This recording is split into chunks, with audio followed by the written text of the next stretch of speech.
गणेश जी जब ठगे गए तो क्या हुआ? गणेश जी विघ्न विनाशक और शीघ्र प्रसन्न होने वाले देवता हैं। अगर कोई सच्चे मन से गणेश जी की वंदना करता है तो गौरी नंदन तुरंत प्रसन्न होकर उसे आशीर्वाद प्रदान करते हैं। वैसे भी गणेश जी जिस स्थान पर निवास करते हैं उनकी दोनों पत्नियां रिद्धि और सिद्धि ये भी उनके साथ रहती है। उनके दोनों पुत्र शुभ और लाभ का आगमन भी गणेश जी के साथ ही होता है। कभी कभी तो भक्त भगवान को असमंजस में डाल देते हैं। पूजा पाठ और भक्ति का जो वरदान मांगते हैं वह निराला होता है।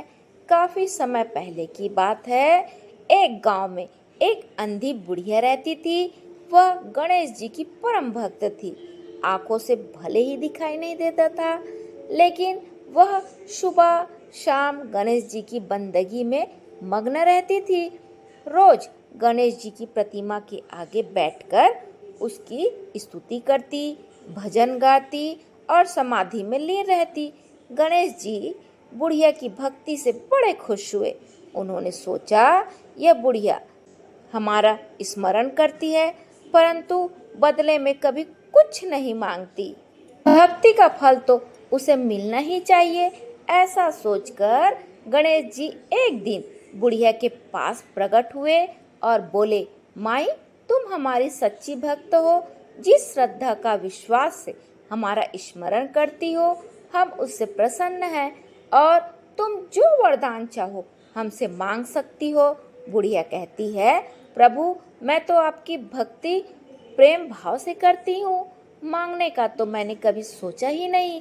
अगर मुझे कुछ नहीं करना चाहिए। गणेश जी फिर बोले, हम वरदान देने के लिए ही आए हैं। बुढ़िया कहती है, हे सर्वेश्वर, मुझे मांगना तो नहीं आता। अगर आप कहे तो मैं कल मांग लूंगी। तब तक मैं अपने बेटे और बहू से भी सलाह मशवरा कर लूंगी। गणेश जी कल आने का वादा करके वापस लौट गए। बुढ़िया का एक पुत्र और बहू थे। बुढ़िया ने सारी बात उन्हें बताकर सलाह मांगी।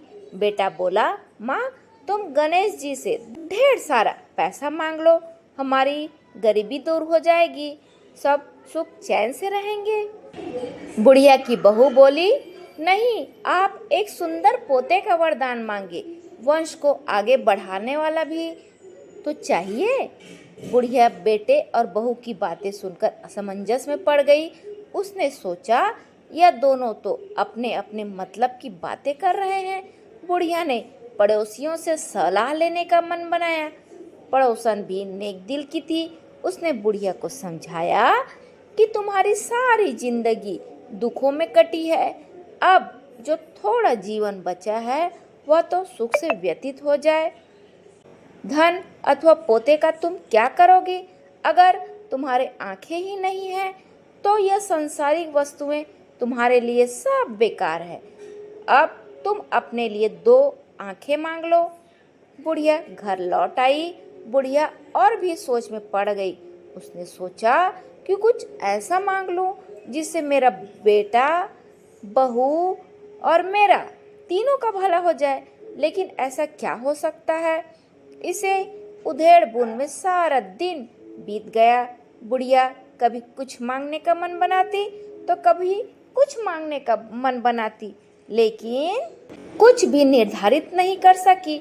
दूसरे दिन गणेश जी फिर से प्रकट हुए और बोले, आप जो भी मांगेंगे वह हमारी कृपा से हो जाएगा, यह हमारा वचन है।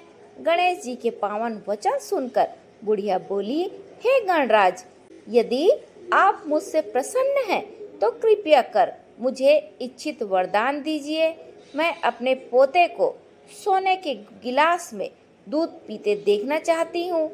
बुढ़िया की बातें सुनकर गणेश जी उसकी सादगी और सरलता पर मुस्कुरा दिए।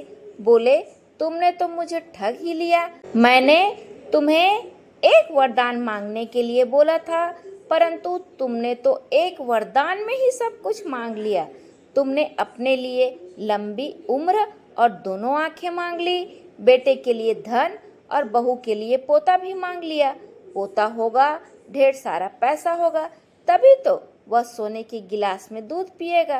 पोते को देखने के लिए तुम जिंदा रहोगी, तभी तो देख पाओगी। अब देखने के लिए दो आंखें भी देनी ही पड़ेगी। फिर भी वह बोले, जो तुमने मांगा वे सब सत्य होगा। यूं कहकर गणेश जी अंतर्ध्यान हो गए। कुछ समय पाकर गणेश जी की कृपा से बुढ़िया के घर पोता हुआ। बेटे का कारोबार चल निकला और बुढ़िया की आंखों की रोशनी वापस लौट आई। बुढ़िया अपने परिवार सहित सब सुख पूर्वक जीवन व्यतीत करने लगी।